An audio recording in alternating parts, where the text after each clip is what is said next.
junto a la asambleísta Mónica Palacios para precisamente hablar del binomio de la Revolución Ciudadana. ¿Cómo está, asambleísta? Qué gusto tenerle en La Otra Verdad, transmitido a través de En Retrospectiva. Muchísimas gracias, Frank. Un placer siempre compartir con usted. Muchísimas gracias y una enhorabuena por haberle ratificado también como candidata a la Asamblea Nacional por los Migrantes. Asambleísta, ¿cómo vivió esta fiesta donde el Voltaire Paladines Polo prácticamente estuvo lleno, decenas de miles? Sin duda alguna, la Revolución Ciudadana congrega a cientos, bueno, decenas de miles en el Voltaire Paladines Polo, pero a nivel nacional son millones que continúan creyendo en esta propuesta política. Así es, se ha demostrado que la Revolución Ciudadana es el mayor movimiento político y el más importante del Ecuador. He estado viendo pues las fiestas democráticas también que han estado realizando en primarias otros partidos políticos, pero ninguno ni siquiera se compara con lo que hizo la Revolución Ciudadana, llenando por completo el Coliseo Voltaire Paladines Polo en la ciudad de Guayaquil. Estuve presente y el cariño de la gente se sintió, el aprecio de todos los ciudadanos presentes por un movimiento político que realmente sí ha trabajado por ellos, y sobre todo la admiración que todos seguimos teniendo a nuestro querido líder Rafael Correa y Jorge Grau. Asambleísta, para entrar en la materia, ya se ratificó al binomio presidencial. Vemos la confianza que se ha ratificado a Luisa González. Partamos primero por la confianza de Luisa González y porque en este nuevo momento que ha tenido la Revolución Ciudadana en este último año, pareciera que es más, pero en este último año ya es tiempo de mujeres. ¿Cómo interpretar nuevamente esta confianza que se le ha dado por parte de la Revolución Ciudadana a Luisa González? Es tiempo de mujeres. Yo creo que dentro de la revolución siempre ha sido tiempo de mujeres.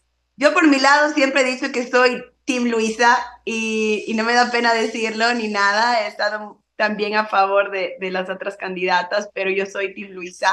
Yo tuve el honor de haberla conocido dentro de la Asamblea Nacional cuando ella estuvo de asambleísta en el año 2021 hasta el año 2023. Así que para mí realmente fue un honor compartir con ella y conocerla a fondo, saber de su lealtad absoluta hacia el proyecto político, pero sobre todo su lealtad hacia todos los ecuatorianos y el trabajo real que ella quiere llevar para que salgamos de la crisis en la que estamos, la crisis económica, la crisis de seguridad, la crisis de salud, la crisis de vivienda. Lo que queremos es un Ecuador realmente en vías de desarrollo, lo que nosotros ya logramos con la Revolución Ciudadana. Mucha gente tal vez no recuerda, pero el cambio fue de raíz y eso se pueden ver con datos en el Banco Central, ¿no? Pero queremos retomar ese cambio y lo vamos a hacer con la Revolución Ciudadana y con nuestra querida Luisa González. Sin duda alguna, en estos últimos años hemos visto de protagonistas a las mujeres de la Revolución Ciudadana, como Marcela Holguín, que estuvo de vicepresidenta, ahora que está como primera vicepresidenta Viviana Veloz, y que seguramente ya asumirá la presidencia una vez que Henry Kronfle deje la legislatura y se encamine al camino también presidencial. Estos últimos años, sin duda alguna, han marcado en ese sentido a la Revolución Ciudadana. Asambleísta, y por el otro lado vemos también al binomio presidencial, en esta ocasión apostando por Diego Borja. Dos aspectos ahí que quisiera abordar con usted. Primero, el ámbito económico, sin duda alguna, el bagaje que tiene Diego Borja, la experiencia, fue ministro coordinador de Economía, tiene, digamos, la carpeta específica para abordar y afrontar los problemas económicos que atraviesa el país. Esa es la decisión y esa fue la motivación para apostarle a Diego Borja. Yo creo que sobre todo la Revolución Ciudadana es un movimiento orgánico y nosotros confiamos mucho en las decisiones del buró, porque el buró político que nosotros tenemos justamente toma decisiones basadas en la coyuntura actual, pero también en estadísticas, en censos que ellos han realizado, en consultas que ellos realizan a expertos en temas. Entonces nosotros somos muy orgánicos, confiamos en ellos, pero también yo creo que lo que siempre se ha dicho es que la Revolución Ciudadana siempre ha tenido binomios que son 100% adeptos a la Revolución Ciudadana, y ahora se quería dar un cambio de una persona, obviamente, que sí estuvo dentro de la Revolución Ciudadana, criticó a la Revolución Ciudadana, pero se dio cuenta que realmente la Revolución Ciudadana es la única solución que tiene el Ecuador para salir de la crisis en la que vive, ¿no? Entonces, esto da muestra de que hay muchas personas que tal vez han cometido el error de pensar que la Revolución Ciudadana es un movimiento corrupto, cuando a la final se dan cuenta de que no es así. Entonces, yo creo que para llamar también a todos, a todo el resto pues de ciudadanos también que no están seguros de la Revolución Ciudadana y que son anticorreístas, yo creo que la presencia en el binomio del señor Borja va a servir de mucho. Y justamente el segundo aspecto asambleísta que se le ha criticado y cuestionado en estos últimos días a Diego Borja es las críticas que precisamente realizó en el 2015 a la Revolución Ciudadana. Incluso se le vio en manifestaciones en contra del presidente Rafael Correa. Posteriormente apoyó el 7 veces sí de Lenín Moreno. Inclusive se le vio junto a Gustavo Larrea, a quien el presidente Rafael Correa en años previos lo había acusado de ser un agente de la CIA, y bueno, se había demostrado que había tenido vínculos con Estados Unidos Gustavo Larrea. Asambleísta, ¿no les preocupa eso por parte de Diego Borja? Yo creo que a muchos nos preocupa esta situación, pero también yo creo que llevamos todavía esa llaga de lo que pasó con el señor Lenín Moreno. Pero como repito, nosotros tenemos que en este momento visualizarnos y entender que necesitamos ganar las elecciones. Y el Ecuador, en el Ecuador existe una bipolaridad en la cual hay un movimiento y hay un grupo de personas que está a favor de la Revolución Ciudadana, y también tenemos el anticorreísmo, y no podemos cegarnos a eso. Entonces, por esa razón se ha decidido integrar en el binomio a una persona que, aunque cometió errores, como lo repito, porque yo le veo como errores, haber apoyado el 7 veces sí, haber traído el trujillato que ha destrozado el sistema judicial, ha destrozado la fiscalía, en su tiempo el Consejo de Participación Ciudadana, etcétera, y tenemos los resultados en este momento hasta la Corte Constitucional que vino de eso. Entonces vimos, y yo creo que él también se ha dado cuenta del daño que se ha hecho, pero también muchas personas creyeron que realmente la Revolución Ciudadana era un movimiento corrupto en su tiempo, y se dejaron llevar de los medios de comunicación que mentían todos los días. Entonces yo sí creo que una persona puede cometer un error. Ahora, él ha dicho que él no es tampoco correísta, pero que él está en este momento unido a la Revolución Ciudadana porque él sí cree en un cambio necesario para el Ecuador.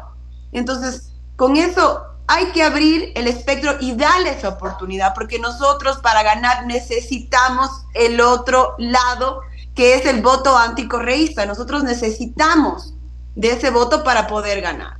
Entonces, en este momento yo creo que hay que tomar decisiones estratégicas, no pensadas con el corazón, sino pensadas con el cerebro, y tienen que ser decisiones correctas. Como repito, nosotros somos un movimiento orgánico, confiamos en el buró, aunque yo creo que el señor Borja ha cometido errores y eso es innegable.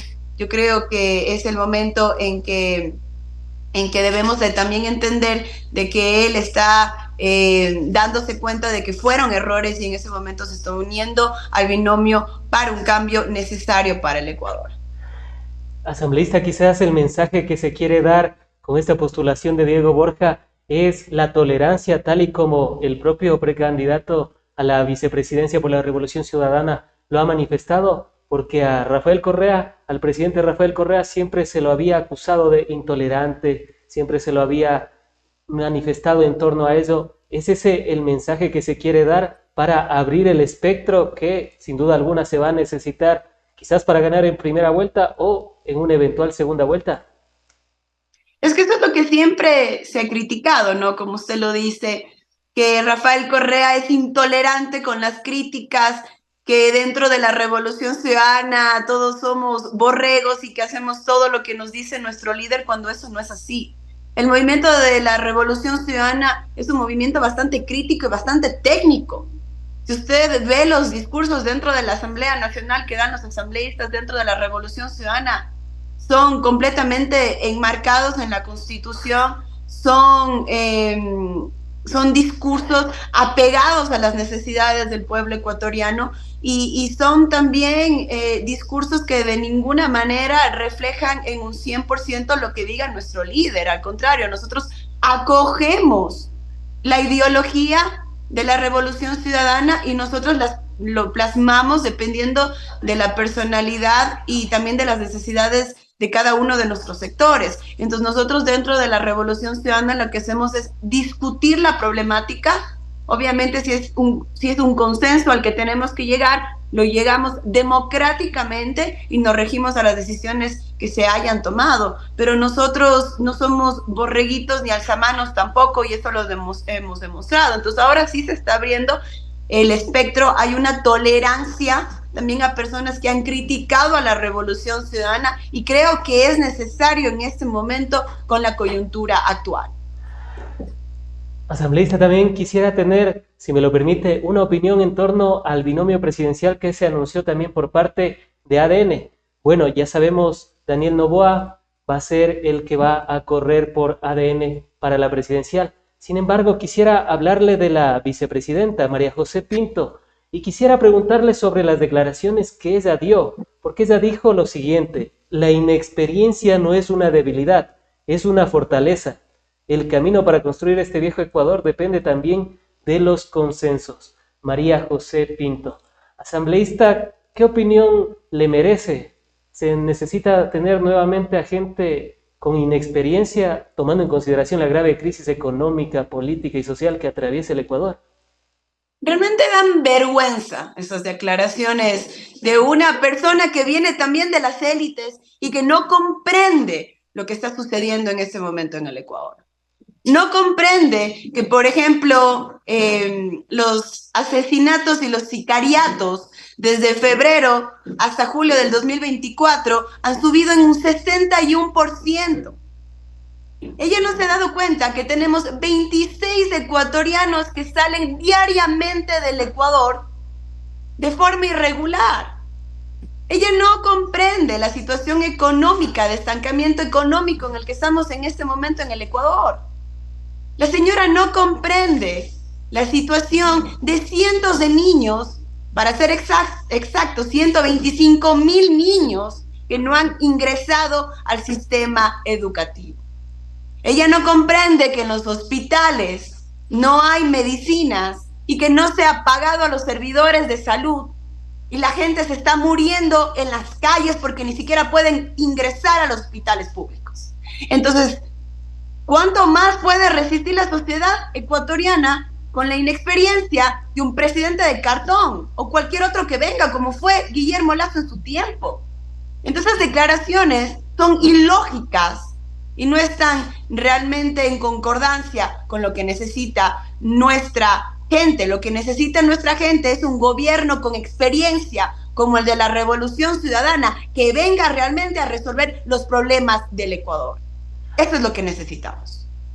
Ahora bien, para pasar a la segunda parte, y antes de eso, amigas y amigos, recuerden seguirnos a través de todas nuestras plataformas. Estamos en YouTube como En Retrospectiva, estamos en TikTok como En Retrospectiva, estamos en Facebook como En Retrospectiva y ya estamos con nuestra página web. Como diría, ya estamos con todos los juguetes al alcance de ustedes, amigas y amigos. Asambleísta, para ir a la segunda parte, usted ha manifestado que la Fiscalía estaría encubriendo a la cuñada del ministro de Agricultura de Daniel Noboa. ¿Por qué la Fiscalía estaría encubriendo precisamente a la cuñada del ministro de Agricultura de Daniel Noboa? A ver, la señora cuñada del ministro fue encontrada en flagrante con un contenedor con 3 toneladas de cocaína que iba a ser exportada a Europa. La fiscal Espinosa no presentó cargos y no ha hecho absolutamente nada, no ha habido un impulso, eso se quedó ahí. Entonces, ¿eso qué quiere decir? Que por parte de la fiscalía no se está haciendo nada y se está dejando en libertad a los familiares del señor ministro que están involucrados en el narcotráfico. Y esto se ha sabido y ha salido a la luz. ¿Y qué sabemos sobre los cientos de toneladas de droga que están saliendo de varios puertos en muchos contenedores de banano de muchos otros exportadores y que nadie dice nada? Y ahí de seguro debe estar. Es una coincidencia. No tengo la evidencia todavía, pero de seguro debe estar involucrada pues el Grupo Noboa. Asambleísta, ¿y es una coincidencia o es una consecuencia de que precisamente tengamos a un presidente que que su familia se ha dedicado durante toda su vida a la exportación de banano y que precisamente en este momento se esté exportando en cajas de banano la droga? ¿Es una coincidencia o podría ser una consecuencia? No existe ninguna coincidencia. Ellos pueden decir que se les está contaminando.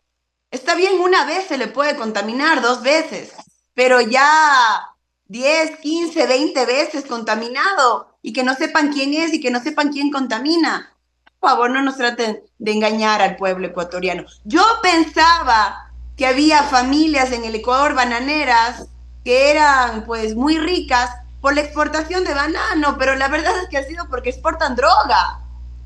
Por eso son multimillonarios, no porque exportan fruta, es porque exportan droga. Entonces es la situación que está pasando en el Ecuador, pero ¿cómo vemos también esta relación? Por ejemplo, la unidad de análisis financiera que justamente analiza los temas de lavado de activos está completamente desmantelada. ¿Y quién la empezó a desmantelar? El señor Guillermo Lasso, y ahora está completamente desmantelada con el señor Daniel Noboa.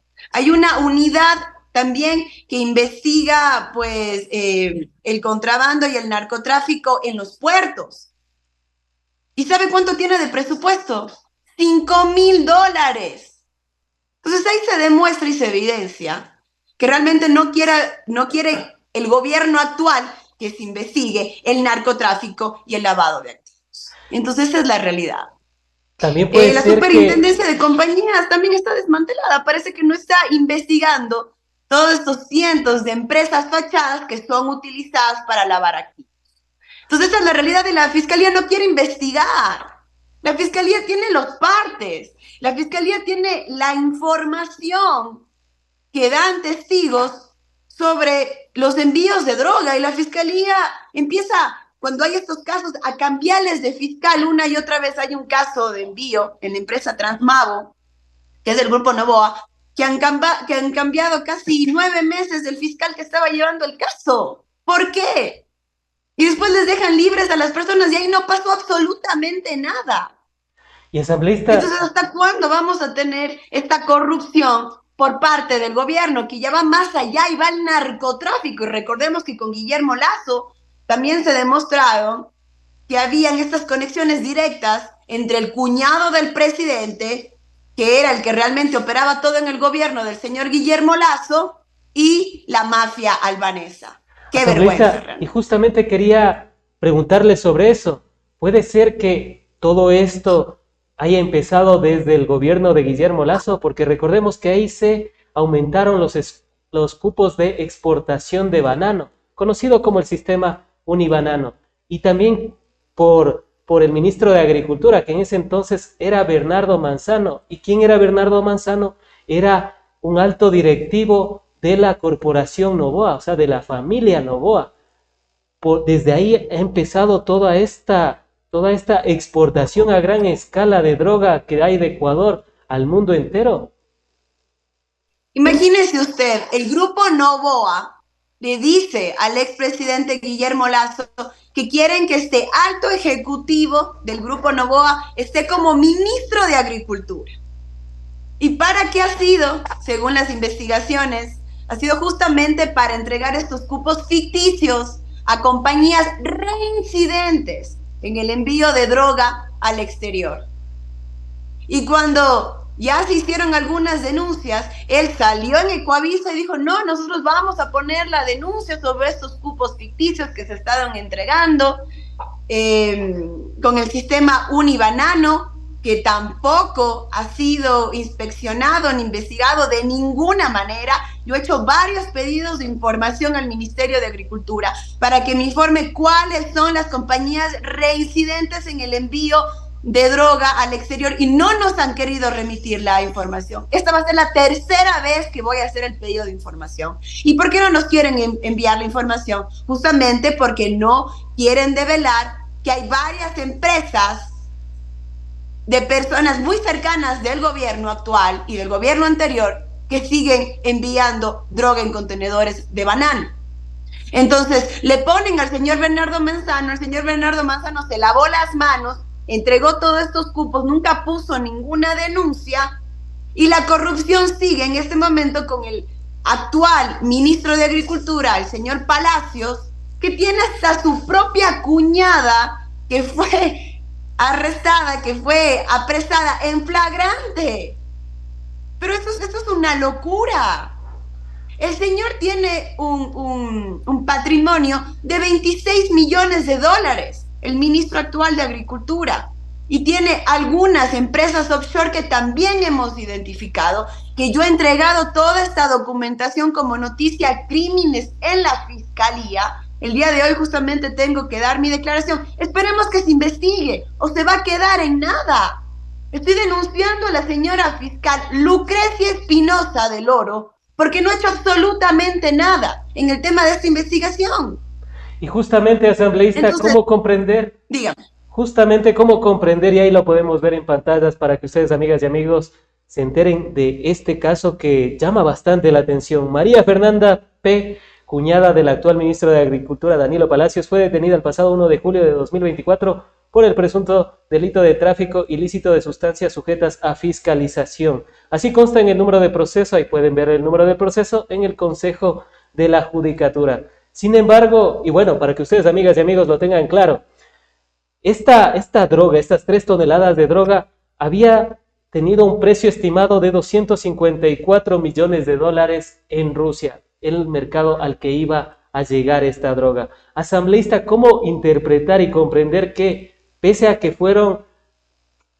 María Fernanda P., cuñada del actual ministro de Agricultura, Danilo Palacios, haya sido encontrada en flagrante, o sea, con las manos en la masa, poco tiempo después haya salido en libertad y bueno, ahora estemos apresada, en este punto que usted nos manifiesta? No entendemos. Y lo que no entendemos tampoco es por qué la prensa, Ecoavisa, Teleamazonas, TC Televisión, no dicen absolutamente nada. ¿Por qué en este país todo el mundo está callado sobre este tema? Esto es lo que nos llama la atención. Es la primera entrevista en la cual me hacen esas preguntas. No puede ser que en este país nadie me haya llamado, y es una de las pocas personas que ha expuesto este tema, a ver qué está pasando con el tema del narcotráfico. El tema del narcotráfico que deriva en toda la violencia que estamos viviendo en este momento en el Ecuador. Porque todo se da por el tráfico que existe de drogas. Entonces, estamos viendo que no es que son bandas delincuenciales de otras personas, sino que son hasta el propio gobierno del señor Daniel Noboa el que está metido en el tráfico de droga. Estamos viviendo en un narcoestado y no nos estamos dando cuenta o no queremos darnos cuenta.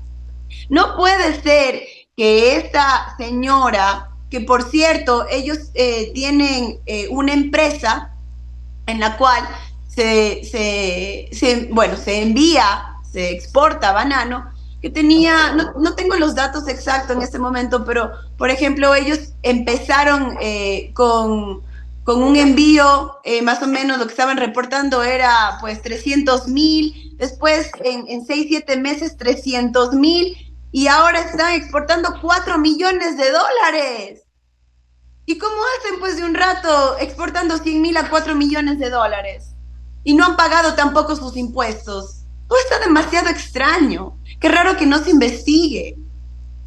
Qué raro que del sistema unibanano no tengamos ninguna respuesta. Qué raro que el ministro de Agricultura hasta ese momento no ha dicho absolutamente nada sobre el tema y todavía se le siga manteniendo en el cargo. Y eso es lo más sorprendente, asambleísta. ¿No se ha realizado alguna acción para hacerle un juicio político? Porque todo apuntaría al ministro de Agricultura. O sea, desde hace varios años que ya se va apuntando a esta cartera de Estado que podría ser la que haya permitido que el Ecuador ahora le compita a Colombia la exportación de droga. Estamos compitiendo realmente con los grandes exportadores. Y yo creo que uno de los centros más importantes, según un reporte que estaba viendo ayer de televisión española, nosotros, el Ecuador, somos el país que en este momento más está exportando. ¿Cómo sale la droga? Legalmente, en contenedores de banano, en contenedores de fruta. Y nadie quiere investigar eso. Es una mafia que está enquistada. Y como digo, no puede ser que haya un presupuesto de $5,000, que justamente es la unidad en los puertos que investiga el narcotráfico. $5,000 de presupuesto. Con eso usted no puede contratar a nadie y no puede investigar absolutamente nada. Y eso es lo que están tratando de hacer de forma deliberada por parte del gobierno de Daniel Noboa. Y el papel de la UAFE, asambleísta, ¿cómo poder catalogarlo? ¿Han hecho mutis por el foro o qué están haciendo para combatir precisamente el narcotráfico? Absolutamente nada. Y usted está en todo lo correcto. Lo que necesitamos hacer es justamente trabajar en un juicio político. Y justamente estoy recabando toda la información. Porque si desde el Ejecutivo quieren mantener a esa clase de representantes, pues desde el Legislativo no lo vamos a seguir permitiendo. Porque no se ha hecho nada, no se ha hecho absolutamente nada en contra de la lucha del narcotráfico. ¿Dónde está Fito? No puede ser que Jorge Glass esté en la roca y Fito esté libre. ¿Qué es lo que está pasando en el Ecuador? Ahí sí vemos realmente que estamos en un narcoestado. Estamos viviendo en un narcoestado. Antes de finalizar, asambleísta, y para irnos a la tercera y última parte, y gracias a todas y todos los que nos están enviando sus mensajes a través de todos los canales digitales. María Augusta Peñafiel, por ejemplo, nos envía un buenos días. Muchísimas gracias a todas las personas. Quisiéramos nombrarles a todos, pero por cuestión de tiempo va a ser después, amigas y amigos. Asambleísta, el tema de la migración. Me ha sorprendido cómo sigue evolucionando, y ahí lo podemos ver en pantallas, amigas y amigos, gracias a esa producción de En Retrospectiva, por supuesto, que sigue llegando día tras día con la información relevante a nivel nacional e internacional. Ahí podemos apreciar, asambleísta, cómo ha subido, y me parece que lo tenemos perfecto, lo tenemos claro. Ya, en el 2024, asambleísta, ya hemos llegado a 100,000 migrantes, un saldo migratorio del periodo enero-julio de cada año. Y podemos ver la comparativa, donde el 2024 ya se convierte en el año que más migrantes han salido del Ecuador y que no tienen planes de regresar. ¿Cómo interpretar esta tercera ola migratoria que continúa en el Ecuador y parece no tener fin? Ya casi se ha duplicado la cifra desde el año 2021. Asambleísta. Frank, ¿de qué te sorprendes? No hay nada de qué sorprenderse. Estos son los resultados de gobiernos neoliberales, los cuales han venido a robarle los sueños a todos los ecuatorianos, nada más. ¿Qué nos sorprende si el señor Daniel Noboa lo único que ha hecho es traficar influencias dentro del gobierno para beneficiarle a su grupo económico y absolutamente nada más? Imagínate que en los 5 proyectos de ley que presentó, la Revolución Ciudadana le pidió que condone deuda a nuestros agricultores, a nuestros pescadores, para que se reactive su economía, la economía de más de 5 millones de ecuatorianos, y no lo quiso hacer. Yo estuve en la selva de Darién. con la Comisión de Relaciones Internacionales y de Movilidad Humana. Y ver la decadencia en la que llegan nuestros ecuatorianos a refugios en la selva de Darién era algo que nunca lo voy a poder olvidar. Ver a madres con niños recién nacidos que me dicen, yo no me puedo quedar en el Ecuador y ya pues di a luz y tuve que salir inmediatamente porque hay mucha violencia, nos están extorsionando. Yo trabajaba en un mercado, lo poco que ganaba tenía que pagar a los vacunadores y se no me mataban. Entonces, un gobierno de un muñeco de cartón que no escucha, no ve, no siente, no puede entender el dolor de una madre que se arrodilló en Cuenca ante el gobernador y le dijo, por favor, mi hija se va a morir, por favor, páguenles a los proveedores de los servicios para que mi hija se haga su diálisis, les suplico. ¿Qué se puede esperar? La gente dice, yo no puedo vivir más en el Ecuador, no puedo vivir con el sueldo básico que no todos ganamos, porque la canasta está casi en $800. Entonces no podemos vivir con eso. Si tenemos trabajo, 8 de cada 10 ecuatorianos no lo tienen.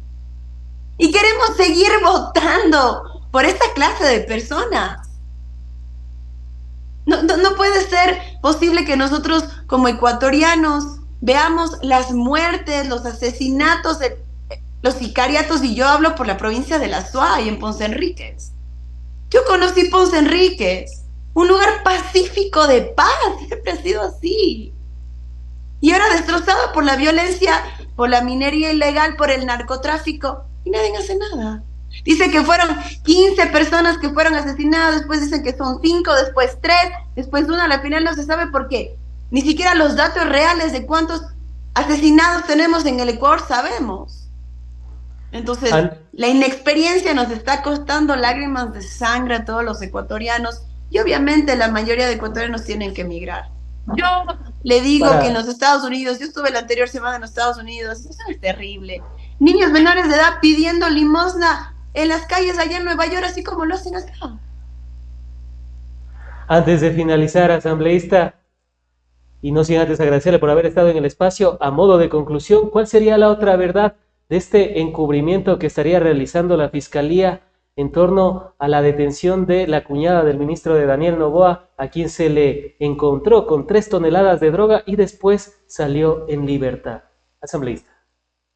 La señora fiscal sigue protegiendo al gobierno de Daniel Noboa, porque me imagino que él también le está dando la protección del caso.